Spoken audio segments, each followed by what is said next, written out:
విషయాన్ని అందరికీ తెలిసిన తర్వాత అదే విషయాన్ని చంద్రబాబు నాయుడు గారు గత 2009 ఎన్నికలప్పుడు నేను వచ్చిన తర్వాత జీవోలు రద్దు చేస్తానని చెప్పి చంద్రబాబు నాయుడు గారు చెప్పిన విషయం తెలుసు. దాన్ని మళ్ళీ ఇప్పుడు ఆయన ఏమంటున్నాడు అసెంబ్లీలో, నేను తిరుపతికి అంటే 2 కొండలు ఉన్నాయని జీవో ఇచ్చినాడు రాజశేఖర రెడ్డి గారు, అందువల్ల నేను ఆడిపోయి మీరు చేసిన తప్పుకు నడుచుకుంటా పోయి దేవుని క్షమాపణ కోరినానని శాసనసభలో చెప్తున్నారు. పవిత్రమైనటువంటి దేవాలయం లాంటి శాసనసభలో మీరు సభకు నాయకుడుగా ఉన్నటువంటి మీరే అంత ఓపెన్ గా అబద్ధం చెప్పినప్పుడు దానికి కావాల్సినటువంటి పూర్వోపరాలన్నీ జగన్మోహన్ రెడ్డి గారు విశదీకరించి చెప్పవలసి వచ్చినప్పుడు మీరు సమయం ఇవ్వనప్పుడు ఏమని కూర్చోవాలి అసెంబ్లీలో? ఇదే కదా మీరు అది పెద్దిరెడ్డి రవికిరణ్ గారు చెప్పిమనండి, పోయి సమయం ఇవ్వండి సార్ జగన్మోహన్ రెడ్డి గారికి, ఆయన వస్తాడు అసెంబ్లీకి వస్తానని చెప్తున్నాడు, సమయం అంటే ఇస్తామని చెప్పని చంద్రబాబు నాయుడు గారితో చెప్పించండి.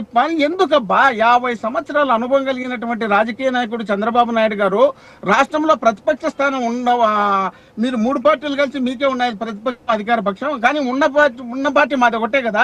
మాకు కూడా దాదాపు 40% ఓటు వచ్చినప్పుడు 40% ఓటు మాకు సపోర్ట్ చేసి జనం ఇచ్చినప్పుడు మేము ప్రతిపక్ష స్థానానికి మీకు సంఖ్యాపరంగా లేకపోయినా ఓటు పరంగా ఉంది కదా.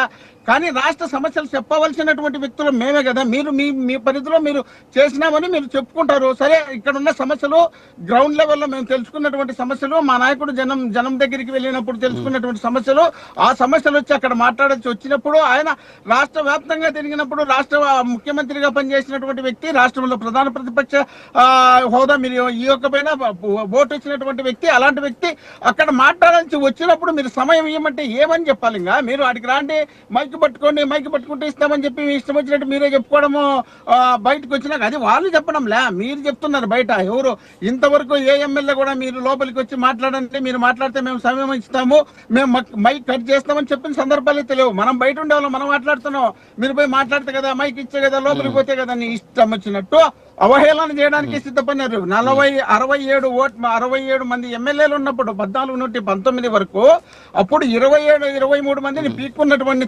సందర్భంలో కూడా జగన్మోహన్ రెడ్డి గారు సింగిల్ గానే అసెంబ్లీలో ఫైట్ చేసినారు. మీకు తెలుసునో లేదో, జగన్మోహన్ రెడ్డి గారు ఏదో పారిపోతున్నారు, భయపడుతున్నారు. చరిత్రలో ఎన్నికకి తిరిగి చూసే అలవాటే లేదు జగన్మోహన్ రెడ్డి గారు. దాన్ని ఎందుకు మనం ఇష్టం వచ్చినట్టు మనమే వర్ణించుకొని మాట్లాడేది? ఆ రోజు కూడా అసెంబ్లీలో మైక్ ఇవ్వకపోతే కోడెల శివప్రసాద్ గారిని పదే అడిగితే మైక్ తీసుకున్నప్పుడల్లా కట్ చేస్తుంటే ఆయన ఆ రోజు వాకౌట్ చేసి బయటకు వచ్చినాడు. ఈ రోజు కూడా మీరు అంత సంఖ్య ఉన్నప్పుడే మైక్ ఇవ్వని మీరు ఈ రోజు 11 మంది ఎమ్మెల్యేలు వచ్చిన తర్వాత అందులో సభాధ్యక్షులుగా ఆ రోజు ఉన్నటువంటి కోడెల శివప్రసాద్ గారి కన్నా వీళ్ళు ఇంకా పెద్దోళ్ళు అనేది అందరికీ తెలుసు. అలాంటి వ్యక్తులు ఆడ కూర్చోబెట్టిన తర్వాత ఆ సభాస్థానంలో కూర్చున్నటువంటి వ్యక్తులు వీళ్ళ ముందు ఏ ప్రవర్తన ఉంది, ఇప్పుడు ఏ ప్రవర్తనతో నడుచుకుంటున్నారు, వాళ్ళు ఏం మాట్లాడుతున్నారు, వాళ్ళు ఏ విధంగా నడుచుకుంటున్నారు అనేది అందరూ రాష్ట్ర ప్రజలంతా చూస్తున్నారు కదా. అలాంటి వ్యక్తులను అక్కడ కూర్చోబెట్టిన తర్వాత మీరు ముందే అడ్వాన్స్ గా మాటలు చెప్పిన తర్వాత మీరు టైం ఇవ్వమని చెప్పిన తర్వాత మేము ఎమ్మెల్యేకి ఇచ్చిన పులివెందుల ఎమ్మెల్యేకి ఇచ్చినటువంటి టైమే ఇస్తామని చెప్పిన తర్వాత జగన్మోహన్ రెడ్డి గారు ఆడికి వచ్చే అసెంబ్లీలో ఏమని మాట్లాడాలా, ఏం మాట్లాడతారు. కాబట్టి మీరు ఉద్దేశపూర్వకంగా మీరు చేస్తున్నటువంటి అరాచకాలు, అన్యాయాలు, దౌర్జన్యాలు, దోపిడీలు వీటిని అసెంబ్లీలో మాట్లాడకుండా ఉండాలంటే జగన్మోహన్ రెడ్డి గారు అసెంబ్లీకి రాకుండా పోతేనే మంచిదే. ఇదే మనమే ఓటేసుకున్నటువంటి పార్టీ కాదు, ఓటు జనం వేసి గెలిపించిన పార్టీ కాదు. మనం ఏదో గెలిపించుకున్నాం, అందరం కలిసి గెలిపించుకున్నటువంటి పార్టీ జనంతో మనకేం పని? తర్వాత మళ్ళీ మనం 5 ఏళ్ళు వచ్చేదానికి ఏ విధమైనటువంటి ప్లాన్లు వేసుకోవాలో ఆ ప్లాన్లలో జగన్మోహన్ రెడ్డి గారు వచ్చేంత రాకపోతే ఎంత మనమే బాగుండాలనే ఆలోచనలో భాగంగా వాళ్ళు చేస్తున్నటువంటి కుట్ర మాత్రమే తప్ప ఇక్కడ జగన్మోహన్ రెడ్డి గారు మేము రాము, మాకు మేము ఆడికి వచ్చి భయపడి పారిపోతామని ఏ ఒక్కరోజు చెప్పే టైపు కాదు. ఆయన మనసు కాదు. నిరంతరం ఇప్పటికి కూడా పోరాటం చేస్తూనే ఉన్నారు జగన్మోహన్ రెడ్డి గారు జనం దగ్గరికి వెళ్ళి.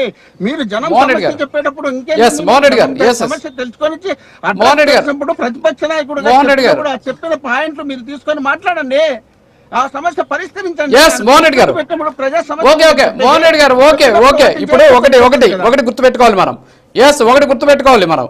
మీరు అసెంబ్లీకి వస్తే ఎంత టైం ఇస్తామని చెప్పేసి ముందుగా బాండ్ పేపర్ రాసి మనం తర్వాత వచ్చేసి ఇంకొక 2 విషయాలు ఏంటి అంటే మీరు పదే వీళ్ళేదో వాళ్ళకు వాళ్ళు ఓట్లు వేసుకొని అధికారంలోకి వచ్చారు అడ్డదిడ్డంగా అని చెప్పి మీరు చెప్తున్నారు. మరి వాళ్ళు అధికారంలోకి అడ్డదిడ్డంగా వచ్చింది వాస్తవం అయితే మీ 40% కూడా అడ్డదిడ్డంగా వచ్చిందే కదా అప్పుడు. సో 40% ఓట్లు కూడా అదే ఈవీఎంల ద్వారా వచ్చిన లెక్కనే కదా మీరు కూడా చెప్తున్నారు, అది కూడా రాంగే కదా. నెంబర్ 3, మీరు జీవోల గురించి మాట్లాడారు. జీవోల గురించి చంద్రబాబు నాయుడు నిన్నటి 2 రోజులుగా నేను చూస్తున్నా సోషల్ మీడియాలో, చంద్రబాబు నాయుడు ఆ జీవోలు రద్దు చేస్తానంటే ఏంటంటే ఆయన చెప్పిన జీవోలు 2005లో ఒక జీవో 2005లో ఒక జీవో ఇచ్చారు, 2007లో ఒక జీవో ఇచ్చారు.